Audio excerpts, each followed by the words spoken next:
And then, using the connect method, I'm going to tell that net connection where it will be connecting to. And because this is progressive media off of the same server as the Swift, I will say nc.connect null without quotes. And now we're ready to create our net stream. So we'll say ns equals new net stream. But when we create a net stream, we actually have to tell it at the time of creation what net connection it's going to use. So while in the parentheses, while we're creating the net stream, we type in nc, because this net stream will use the nc net connection. Then we have this line of code where we establish the client, ns.client equals, and I'm going to type in this. And so what is the client? The client is new to the net stream in ActionScript 3. And what the client is the place that the netstream will look to call two functions in particular, on metadata and on QPoint. And we'll deal with these in subsequent lessons. But when Flash hears metadata in a video, or hears a QPoint in a video, it's going to look to the client for the functions called on metadata and on QPoint. And so we need to declare the client. Even if we don't use the metadata or the QPoint, we need to declare the client in order to avoid a runtime error in ActionScript 3. So we're saying the client is this, meaning that the netstream will look to this, or this frame of code, if you will, for those functions, which is where we'll add them later when we need to.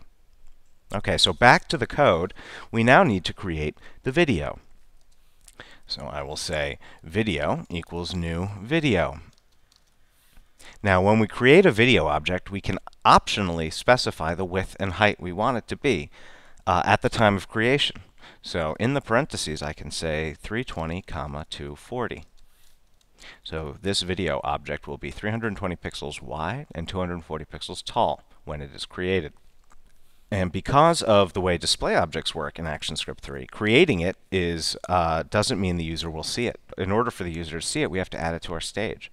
So we will say add child video. Back to our pseudocode, we need to tell the video where it's getting its information from. Remember, the video is just a dumb display head. So it needs to know where its source is coming from, and that will be the NS netstream. So we'll say video.attach netstream NS. And finally, we have to actually play the video. All of this code that we've written so far is just the setup. It's the framework that we're using to play the video. Now we actually play it. And the way we play it is by talking to the netstream. So we say ns.play, and then we give it a path, in quotes, to a video file. So if you've unzipped the course files and left them as is, and you're working in the same folder that I am, you can just type in open quote, /_ media /FLV, where the video files are located, /Kennedy.FLV. Now you'll note when we're working with the netstream or the net connection, we don't wrap any external URL information in a URL request. We just pass in the string of the server or the file. And so if we test this file, we'll see that we have a video player working. But if I were to say, my fellow citizens, that we shall send to the moon